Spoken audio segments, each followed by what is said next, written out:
شروع اللہ کے اسم کی مدد سے جو نہایت مہربان اور رحم کرنے والا ہے۔ جہاد جنت کے دروازوں میں سے ایک دروازہ ہے جسے اللہ نے اپنی خاص دوستوں کے لیے کھولا ہے۔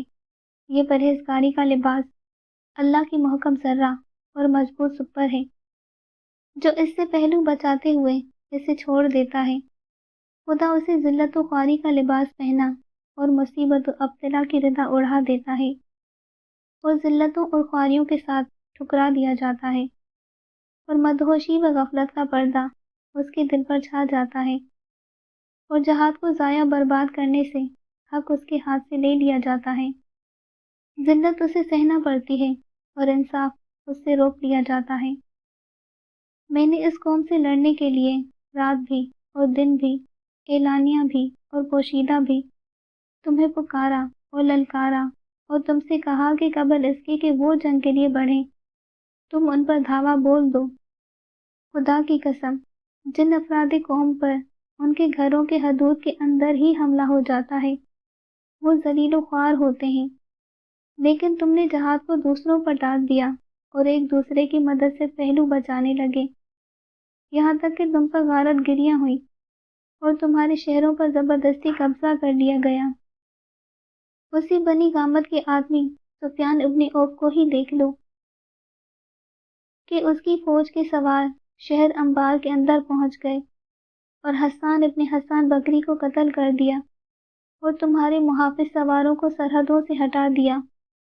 اور مجھے تو یہ اطلاعات بھی ملی ہیں کہ اس جماعت کا ایک آدمی مسلمان اور ذمی عورتوں کے گھروں میں گھس جاتا تھا اور ان کے پیروں سے کڑے، ہاتھوں سے کنگن اور گلوبند اور گوشوارے اتار لیتا تھا، اور ان کے پاس اس سے حفاظت کا کوئی ذریعہ نظر نہ آتا تھا سوائے اس کے کہ انا للہ و انا الیہ راجعون کہتے ہوئے صبر سے کام لیں یا خوشامدیں کر کے اس سے رحم کی التجا کریں۔ پھر وہ لدے پھندے ہوئے پلٹ گئے، نہ کسی کے زخم آیا نہ کسی کا خون بہا۔ اب اگر کوئی مسلمان ان سانحات کے بعد رنج و ملال سے مر جائے تو اسے ملامت نہیں کی جا سکتی، بلکہ میرے نزدیک ایسا ہی ہونا چاہیے۔ العجب ثم العجب، خدا کی قسم، ان لوگوں کا باطل پر ایکا کر لینا اور تمہاری جمعیت کا حق سے منتشر ہو جانا دل کو مردہ کر دیتا ہے اور رنج و اندوہ بڑھا دیتا ہے۔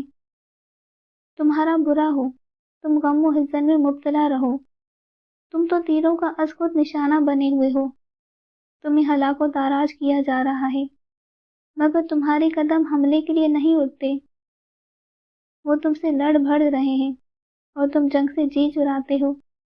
اللہ کی نافرمانیاں ہو رہی ہیں اور تم راضی ہو رہے ہو۔ اگر گرمیوں میں تمہیں ان کی طرف بڑھنے کے لیے کہتا ہوں تو تم یہ کہتے ہو کہ انتہائی شدت کی گرمی کا زمانہ ہے، اتنی مہلت دیجیے کہ گرمی کا زور ٹوٹ جائے۔ اور اگر سردیوں میں چلنے کے لیے کہتا ہوں تو تم یہ کہتے ہو کہ کڑاکے کا جاڑا پڑ رہا ہے، اتنا ٹھہر جائیے کہ سردی کا موسم گزر جائے۔ یہ سب سردی اور گرمی سے بچنے کے لیے باتیں ہیں۔ جب تم سردی اور گرمی سے اس طرح بھاگتے ہو تو پھر خدا کی قسم تم تلواروں کو دیکھ کر اس سے کہیں زیادہ بھاگو گے۔ اے مردوں کی شکل و صورت والے نامردوں، تمہاری عقلیں بچوں کی سی، تمہاری سمجھ حجلہ نشین عورتوں کی مانند ہے۔